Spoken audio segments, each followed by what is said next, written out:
So dear students, in the last class I gave you some questions. It was like a brief quiz on the prepositions that we have been discussing so far. ನೀವೆಲ್ಲರೂ ಆ ಪ್ರಶ್ನೆಗಳಿಗೆ ಉತ್ತರವನ್ನು ಹುಡುಕಲಿಕ್ಕೆ ಪ್ರಯತ್ನ ಪಟ್ಟಿದ್ದೀರಿ ಅಂತ ನಾನು ಭಾವಿಸ್ತೇನೆ. Now let us look at the correct answers to all the prepositions. Answers. Yes.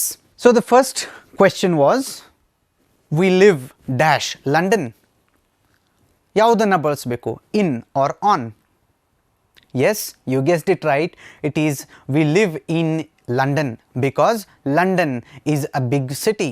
Second, would you like to go dash the cinema tonight? ಅದರ ಆನ್ಸರನ್ನು ನಾನು ಆಗಲೇ ಹೇಳಿಬಿಟ್ಟಿದ್ದೆ. So the correct answer here is, would you like to go to the cinema tonight? We are going dash holiday next week. This is a tricky question I gave on purpose because the word holiday can be used as a noun as well as a verb. So ಯಾವ ಥರ ಇಲ್ಲಿ ಮಾಡಬೇಕು? Both the answers could be right here. We are going to holiday next week ಅಂತಂದಾಗ holiday ಅನ್ನೋದು ಒಂದು ಕ್ರಿಯಾಪದ ಆಗ್ತದೆ. So all the activities that we do in the holiday time become a collective action and holiday becomes a verb here. ಎರಡೂ ಕೂಡ ಬಳಸ್ಬೋದು. We are going to holiday next week or we are going on holiday next week. On holiday ಅಂದಾಗ holiday becomes noun.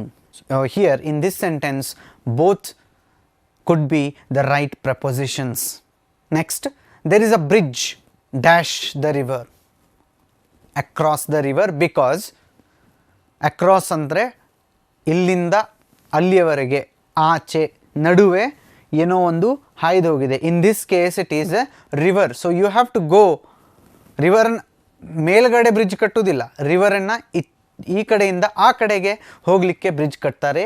That is why the bridge is across the river. Next, dash my wall there are picture post cards. The right answer here is on. On my wall. ಯಾಕೆ on my wall? ಯಾಕೆ on to ಇಲ್ಲ? Pictures are already there. You are not telling about an action. On to ಅಂತಂದರೆ you paste the post cards on to the wall. But ಇಲ್ಲಿ already ಯಾವ ಚಿತ್ರ ಇದೆ ಅದರ ಬಗ್ಗೆ ನೀವು ಹೇಳ್ತಾ ಇದ್ದೀರಿ. ಆ ಗೋಡೆ ಮೇಲೆ ಈ ಚಿತ್ರ ಇದೆ ಅಂತ ಹೇಳ್ತಾ ಇದ್ದೀರಿ. So here on is used. So the right answer is on my wall there are many picture post cards. The next question, who is the person dash this picture? Who is the person in this picture? ಈ ಚಿತ್ರದಲ್ಲಿ ಈ ಮನುಷ್ಯ ಯಾರು? ಚಿತ್ರದಲ್ಲಿ. So in dash the sitting room we want to watch TV. This is also a tricky question. Both might look like correct answers, but look at the first word. It is an order. ಬರ್ಲಿಕ್ಕೆ ಹೇಳ್ತಾ ಇದ್ದಾರೆ. Come ಅಂತಂದರೆ ಬೇರೆ ರೂಮಿಂದ ಈ ರೂಮಿಗೆ ಬನ್ನಿ ಅಂತ order ಕೊಡ್ತಾ ಇದೆ. So here action is defined. ಅಲ್ಲಿಂದ ಇಲ್ಲಿ ಬರಬೇಕು ಅವರು. ಸೊ ಒಳಗಡೆ, ಆ ರೂಮಿಂದ ಈ ರೂಮ್ ಒಳಗಡೆ ಬನ್ನಿ. ಹಾಗಾಗಿ the right answer here would be come into the sitting room we want to watch T V. Munich lies 530 meters dash sea level. Yes, what is the right answer? Correct. Above is the right answer. Munich is a city, okay, and it lies 530 meters above sea level. So it is a measurement, and I told you when we are measuring the things we say below and above the mark. Then the first set of questions was, her bag was dash the chair. ಈಗ chair ಯಾವ ಥರ ಇದೆ ನೋಡಿ. ಚೇರಿನ ಮೇಲೆ ನೀವು ಕೂತ್ಕೋತೀರಿ, ಚೇರಿನ ಒಳಗಡೆ ನೀವು ಕೂತ್ಕೊಳ್ಳೋದಿಲ್ಲ. So definitely in is the wrong answer. Either it should be her bag was on the chair, chair ಮೇಲೆ ಇರ್ತದೆ ಬ್ಯಾಗ್, ಅಥವಾ ಚೇರ್ ಕೆಳಗಡೆ ಇರ್ತದೆ. So here there is no option like on.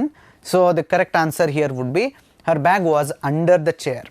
Next, they arrived dash Sunday. At Sunday? No, on Sunday, because Sunday is a specific day mentioned. So when the specific date and days are mentioned we usually say on. they arrived on Sunday.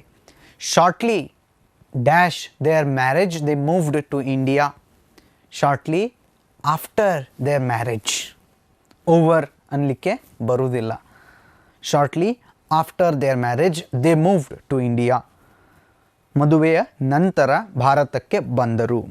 The train is due dash 12:15 p.m. Now look at the last word in the sentence. I have mentioned the specific time, that is 12:15 p.m. In conversation we should not say like that, 12:15 p.m. But since p.m. is used, we usually say 12:15 p.m. So what is the right answer here? The train is due at 12:15 p.m. When specific time is mentioned, you have to say at. Next is, she lived there dash 7 years. The right answer is for 7 years. You don't have the exact year from where she lived there. So you cannot use since. Since ಯಾವಾಗ ಬರ್ತದೆ? Next sentence ಇದೆ ನೋಡಿ. He has worked here since 1970, because 1970 is the year which is mentioned and he has still continued the work there itself. So when the action is still in progress and it has started at a specific time and you have mentioned that time, that is the year 1970, so you have to use since. Dash, I am going dash home. Yes, you guessed it right. There should be no preposition. You can skip the preposition in this sentence and you can just say I am going home. Would you like to come home dash me? Illi accompanying, ಜೊತೆಗೆ, ನನ್ನ ಜೊತೆಗೆ ಮನೆಗೆ ಬರ್ತೀಯಾ ಅಂತ ಕೇಳ್ತಾ ಇದ್ದೇನೆ, ಪ್ರಶ್ನೆ. Would you like to come home? Obviously the answer is with me. So by solving all these questions in the two short brief exercises, we have revised our study on prepositions. I advise you explore more things about preposition, because prepositions in the grammar, in parts of speech, is like a big ocean and it has lots of possibilities. The more you explore, the more you will enjoy using the prepositions in your language, and it will be a great fun to keep playing with the prepositions. Always remember, language is a play of words. ಇದು ಒಂದು ಆಟ. ಇದನ್ನು ಬಹಳ ಗಂಭೀರವಾಗಿ ತಗೊಂಡು ಬಹಳ ಇದೇನೋ ಒಂದು ದೊಡ್ಡ ಕಲ್ಲಿದೆ ಈ ಥರ ಭಾವಿಸಬೇಡಿ. You start playing and the language shall come to you. With these few words, I would like to conclude my lecture series on the topic of prepositions. Thank you so much.